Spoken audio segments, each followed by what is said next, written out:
Good morning, students. I hope you might have done the first two chapters of your history, and I have uploaded your first chapter's homework, and I had given you little homework also. And I will be giving you today itself.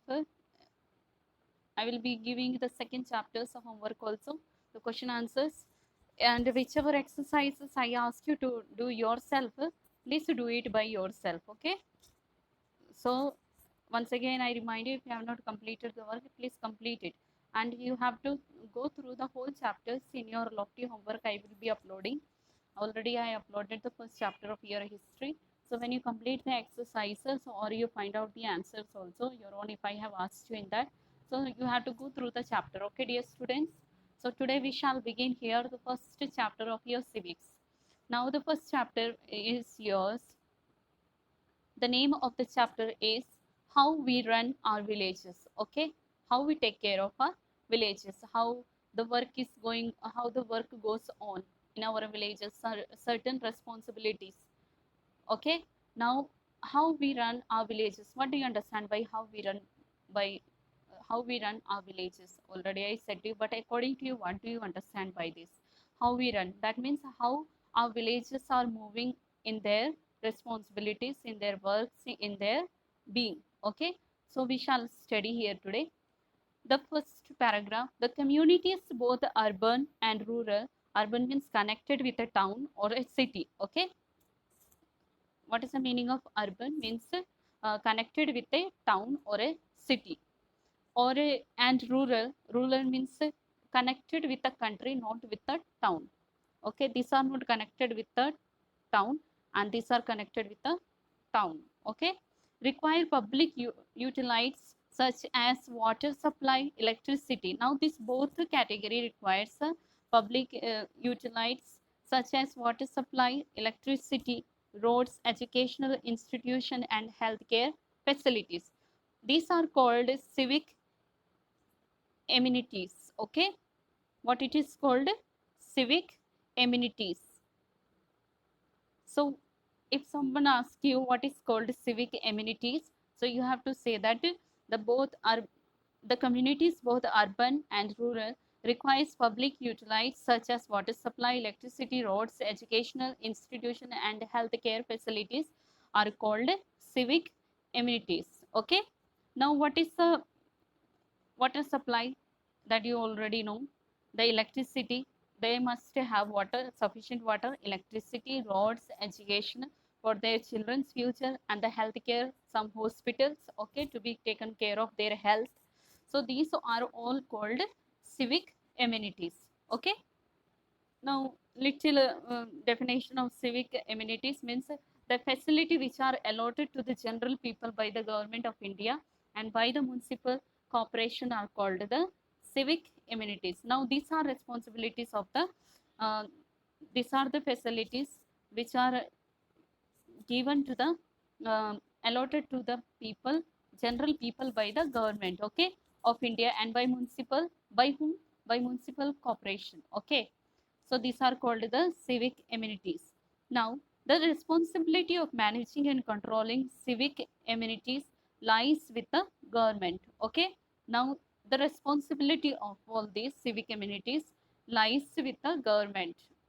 The responsibility of managing and controlling, the responsibility of taking control over it and managing all the struggles, all the responsibilities to be fulfilled lies with the government.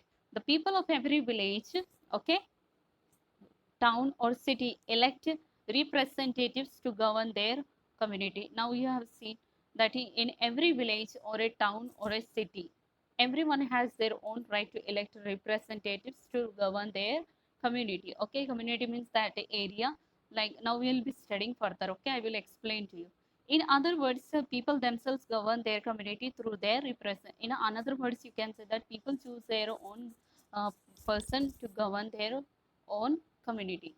This system is therefore called local self-government. Okay, those people, those who choose the person as a representatives, taking care of their own areas, um, whom they choose as a representatives of their village or maybe city.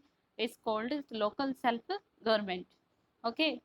In India, the local self-government body for a rural area is called panchayat. Okay. So in India, the local self-government body for a rural area is called the panchayat. That you might have heard already. In the villages, we see that. Okay. Now, what are the advantages of local self government? Okay, listen carefully.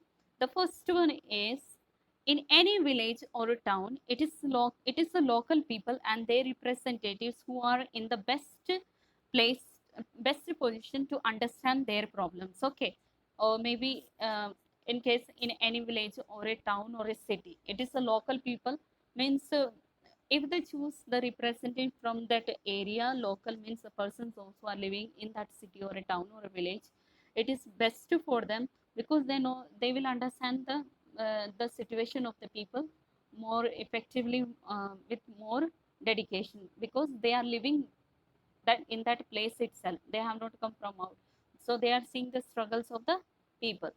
Okay, so they are able to solve them more effectively. If suppose you are living with them and they choose you as the panchayat leader, um, of that same village where you are living, so you will be able to solve their problem because you are living among them and you know their struggles. Okay, now the second point is, the experience of solving their problems make the local people self-reliant, okay, and responsible. This enables them to act responsibly during emergencies. Okay, now they can have self-reliant on their own representatives whom they have selected. Okay, to govern or to take care of the area. Now, for example, okay, listen up. For example, for you to understand it is better, during cyclones or floods, okay, Andi Tufan, they can start rescue and relief work before help arrives from the state or central government. Okay, for example, during cyclones and floods, they can start rescue or relief work before help arrives from the state or a central government. Now the third point is, local self-government reduces the work of the central and state governments by taking care of civic amenities at the local level. I already said you what is civic amenities, all their needs of the people of maybe it is city or a village, whatever their daily requirements, that is called civic amenities. Okay, now we shall study what is panchayat raj. Okay, in villages you might have heard already that there is a panchayat on this. In ancient times, okay, in very olden time, the villagers managed their affairs through a body now called panchayat. So in villages management means, if there is some problem in the village, they should gather in a certain place where this panchayat would gather, and then people there, those who have been given this charge to be the head of the panchayat, okay, they can solve this problem of their own areas. Okay, now the term panchayat comes word from Panch, okay, which was used for the five villages elders who settled dispute and took a decision. Now, this word which was used, now this word has the panchayat word comes from the word Panch. Okay, in this panchayat, five people has to be selected elderly people to take care to settle and take the decision. Okay, today all local self government bodies in rural areas are called panchayats. They are formed as per fixed rules. Okay, once again I explain to you in simple words that in very strange villages, means there is no much development now. In the villages now you don't see that there is panchayat, but still in the villages we can see that there is a panchayat, and this word has come from the word panch. And in this, which was used for the five villages, this will be about the five village elders. Okay, now it may be one village, and it from that village five elders will be selected to be the head of the panchayat. Okay, today, and they have full right to take the decisions and to settle any dispute matters, any matter of the village. Today the local government bodies of for rural areas are called panchayats. Okay. For ease of administration, the states in India are divided into districts. The districts are further divided into blocks. Okay. Then each of which has a number of villages under it. Okay. Now understand, the first point is India, the states in India are divided into districts. Okay. Now the second point is the districts are further divided into blocks, each of which has a number of villages under it. Okay. Now third one is panchayat exists at all these three levels. Okay. Now you can see in this diagram here, the Jila Parishad comes under district and block Samiti, Panchayat Samiti comes under block and Gram Panchayat is called in village. The structure of Panchayat Raj. Okay. This is the structure of the Panchayat Raj. You can go through this. Okay. So the first one is the states in India are divided into districts. Okay. The districts are further divided into blocks, each of which has a number of villages. Okay. Each block will have the number of villages under it. Okay. The panchayat exists at all of these three levels. This system of local government at three levels is called Panchayat Raj. In this system, a village has Gram Panchayat. Okay, in this Panchayat Raj, in this system, a village has a Gram Panchayat, a block has Block Samiti, also called Panchayat Samiti, and a district has a Jila Parishad. So please remember these points. The first one is Gram Panchayat, and the Block Samiti is called Panchayat Samiti, and the third one is district has Zilla Parishad. Okay. Now, how these panchayats are formed? Okay. Now we shall see how these panchayats are formed. Means they have come into being. Okay. This is a question you can study. Okay. Read. The panchayats at the three levels are formed by members who are elected by the people. The panchayat at the three levels. Okay. The panchayats at the three levels are formed by members who are elected by the people. Okay. This panchayat has to be elected by the people. For panchayat election, the area under the panchayat is divided into smaller areas called constituencies or ward. You can see simple words. You can use words. Okay. The panchayat is divided. Okay. The panchayat now is divided into the smaller areas, and the smaller areas you can name them as wards. Okay. Different wards.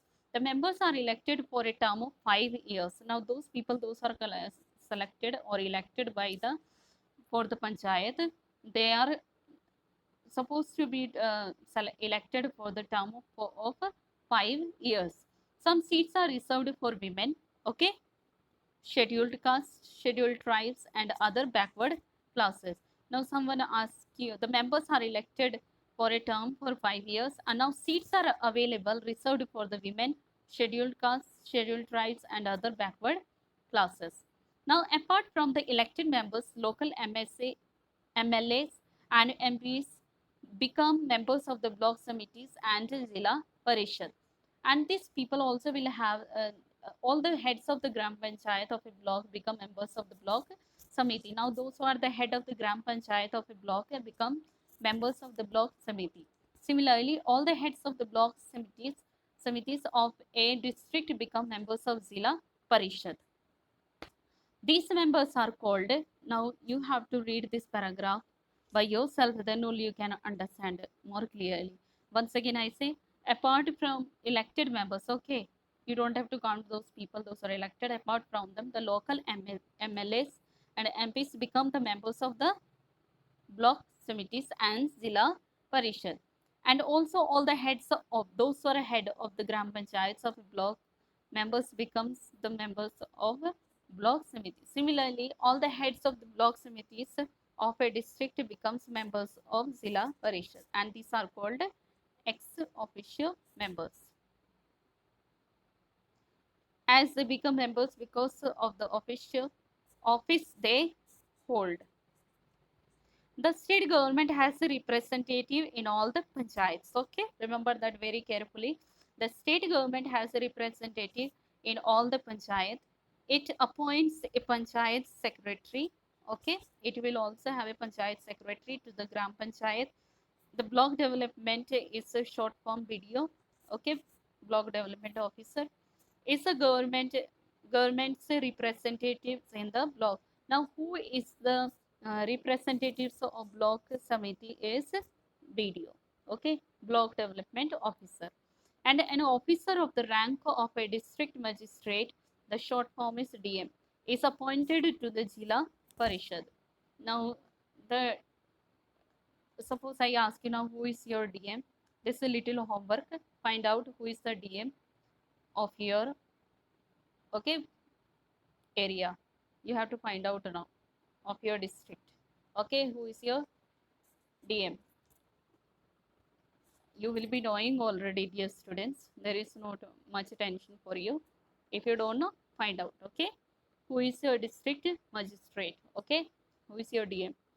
The DM is appointed to the Jila Parishad. These officers ensure the proper functioning of the panchayat. Now, functions and sources of income in the panchayat. The second point, now from where the function, it is functioning or income is coming for the panchayat, now we'll see. The income of the panchayat. The panchayats mainly work in areas of education, agriculture, animal welfare, water supply, roads, cottage industry. Okay, you will learn more now about this. You will be learning more about this in this chapter. Okay, as we move ahead.